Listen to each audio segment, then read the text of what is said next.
मैं हूँ डॉक्टर राजेश कुमार शर्मा, सहआचार्य समाजशास्त्र, राजकीय महाविद्यालय बहरोड।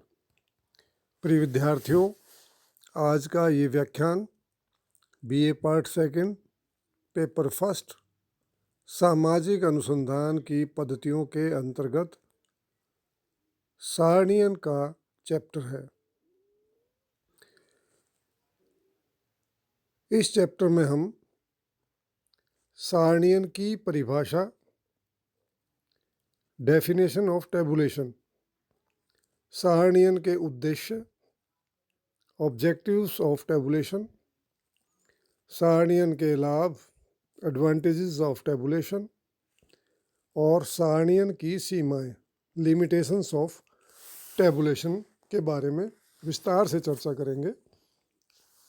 आशा है आप इस व्याख्यान को ध्यान से सुनेंगे। स्लाइड देखिए। नेक्स्ट।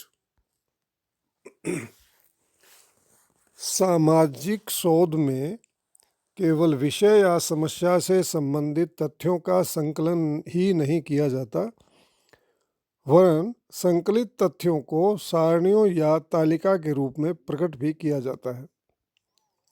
सारणियन वह विधि है जिसमें संकलित तथ्यों को व्यवस्थित, बोधगम्य एवं संक्षिप्त बनाया जाता है।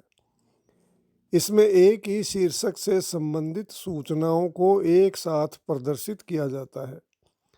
सारणियन में गुणात्मक तथा परिमाणात्मक दोनों ही प्रकार के तथ्यों को संख्यात्मक रूप में प्रकट किया जाता है और इधर उधर बिखरे हुए आंकड़ों को एकत्रित करके संक्षिप्त रूप में प्रस्तुत किया जाता है। इसमें समान और तुलनात्मक इकाइयों को उचित स्थान पर रखा जाता है। आइए अब हम सारणियन की परिभाषा पढ़ें। Definition of tabulation. विभिन्न विद्वानों ने सारणियन को इस प्रकार से परिभाषित किया है। नंबर 1, क्लार्क एवं शकाडे के अनुसार सांख्यिकीय सारणी संक्षिप्त विवरण सहित यह बताने के लिए कि वे क्या हैं, संख्याओं का एक तर्कपूर्ण क्रम से प्रस्तुतिकरण है। नंबर 2, घोष एवं चौधरी के शब्दों में सारणियन गणनात्मक तथ्यों के प्रदर्शन की एक ऐसी वैज्ञानिक प्रक्रिया है जिसके अंतर्गत कालमों एवं कतारों में तथ्यों को प्रस्तुत किया जाता है। डॉक्टर एलहेंस के अनुसार विस्तृत अर्थ में तथ्यों को स्तंभों में क्रमबद्ध रूप में व्यवस्थित करने को सारणियन कहते हैं। स्पर के अनुसार एक सांख्यिकीय सारणी संबंधित तथ्यों का उदग्र खानों तथा समतल पंक्तियों में, वर्टिकल एंड हॉरिजॉन्टल पंक्तियों में किया गया वर्गीकरण होता है। सारणियन के उद्देश्य, ऑब्जेक्टिव्स ऑफ टेबुलेशन। सारणियन का उद्देश्य अनुसंधान से संबंधित उत्तर को सुलभ रूप में क्रमबद्ध करना है। इसके प्रमुख उद्देश्य अग्रांकित हैं। नंबर 1, सूचनाओं को बोधगम्य बनाना।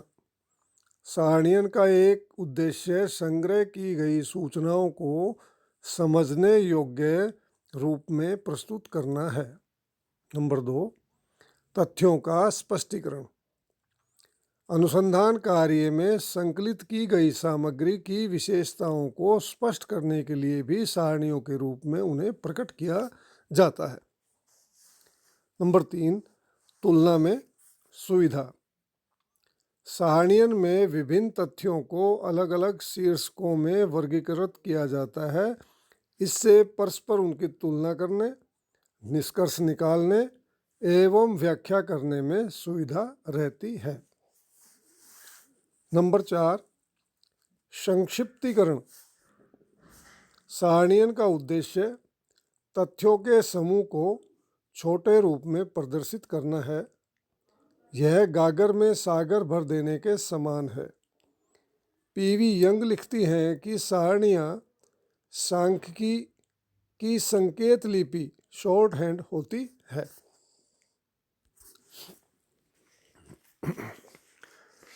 सारणियन के लाभ। नेक्स्ट स्लाइड देखिए। सारणियन के गुण अथवा लाभ निम्नांकित हैं। नंबर 1, समय एवं स्थान की बचत। सारणी में तथ्यों को संक्षेप में कम से कम स्थान में प्रस्तुत किया जा सकता है। इससे स्थान व कागज की जो बचत होती है, साथ ही पढ़ने वाले को एक ही निगाह में सभी सूचनाओं की जानकारी मिल जाती है और बहुत कम समय में ही वह सभी तथ्यों को समझ सकता है। नंबर 2, सूचनाओं का स्पष्ट चित्रण।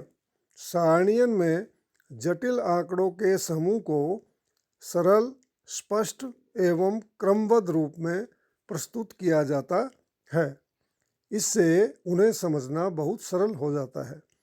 प्रोफेसर वार्डले के अनुसार सारणियन के पश्चात अत्यंत विभिन्नता पूर्वक जटिल समूह के स्थान पर हमें उनकी निश्चित रूपरेखा प्राप्त हो जाती है। नंबर 3, तथ्यों का व्यवस्थित क्रम।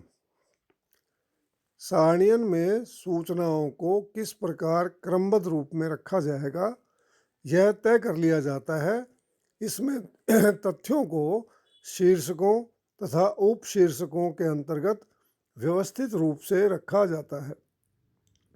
इससे किसी भी सूचना को ढूंढने में आसानी रहती है तथा समय की बर्बादी नहीं होती। नंबर 4, याद रखने की सुविधा। चूँकि सारणियन में जटिल तथ्यों को सरल रूप में प्रस्तुत किया जाता है, उनमें एक क्रम होता है, अतः उन्हें याद रखना भी सरल होता है। नंबर 5, तुलना करने की सुविधा। सारणियन में विभिन्न प्रकार के तथ्यों को एक साथ सारणीबद्ध करके पास पास एवं आमने सामने रख दिया जाता है, जिससे कि उसकी पारस्परिक तुलना करना और उनके बारे में मोटा अनुमान लगाना आसान हो जाता है। नंबर 6, तथ्यों की सरलता से विवेचना। अनुसंधान में प्राप्त तथ्यों की अनेक सांख्यिकीय क्रियाएं करनी पड़ती हैं, जैसे उनका माध्य, विचलन, सहसंबंध आदि ज्ञात किए जाते हैं। इन सभी के लिए सारणी द्वारा तथ्यों को प्रस्तुत करना लाभप्रद होता है। ये थे सारणियन के लाभ। अब हैं सारणियन की सीमाएं। Limitations of tabulation. सारणियन में जहाँ कई लाभ हैं, वह यह दोष से भी मुक्त नहीं है। इसकी प्रमुख सीमाएं निम्न प्रकार से हैं। नंबर 1, केवल संख्यात्मक सूचनाएं। सारणी में केवल संख्यात्मक सूचनाओं का ही प्रदर्शन किया जा सकता है, गुणात्मक सूचनाओं का नहीं। सामाजिक अनुसंधान में अधिकांश सूचनाएं गुणात्मक प्रकृति की होती हैं, जिन्हें सारणियों में व्यक्त करना कठिन है। नंबर 2, विशेष ज्ञान की आवश्यकता। सारणियों को समझने के लिए विशेष ज्ञान की आवश्यकता होती है, जिसकी अपेक्षा सामान्य आदमी से नहीं की जा सकती। इन्हें बनाने और समझने के लिए गणितीय ज्ञान एवं रुचि आवश्यक है, अतः इनका प्रयोग उच्च शिक्षित व्यक्तियों के लिए ही हो सकता है। नंबर 3, अरुचिकर तथा नीरस। सामान्यतः आंकड़े अरुचिकर एवं नीरस होते हैं। सारणी में आंकड़ों की भरमार होती है, जिन्हें समझने के लिए मन और बुद्धि पर जोर डालना पड़ता है। अतः सारणियाँ अनाकर्षक, उबाने वाली एवं नीरस होती हैं। नंबर 4, संपूर्ण परिशुद्धता असंभव। सारणियन में दिखाई गई सूचनाएं पूरी तरह स्वतंत्र नहीं होती, क्योंकि उन्हें सापेक्षित रूप से विभिन्न मदों के अंतर्गत दिखाया जाता है। ऐसा करते समय कभी कभी उन्हें असंगत एवं गलत रूप में भी प्रदर्शित किया जाता है। कभी कभी महत्वपूर्ण सूचनाओं को प्राथमिकता नहीं दी जाती, अतः सारणियाँ पूर्णतः परिशुद्ध नहीं हो पाती हैं। प्रिय विद्यार्थियों, आज के इस व्याख्यान का मैटर आपके व्हाट्सएप ग्रुप पर भी प्रेषित किया जा रहा है। अपने व्हाट्सएप ग्रुप पर इस सामग्री का अध्ययन करें एवं इस व्याख्यान की ऑडियो वीडियो को ध्यानपूर्वक सुनें और अपना अध्ययन जारी रखें। अब ये व्याख्यान यहीं समाप्त होता है। धन्यवाद।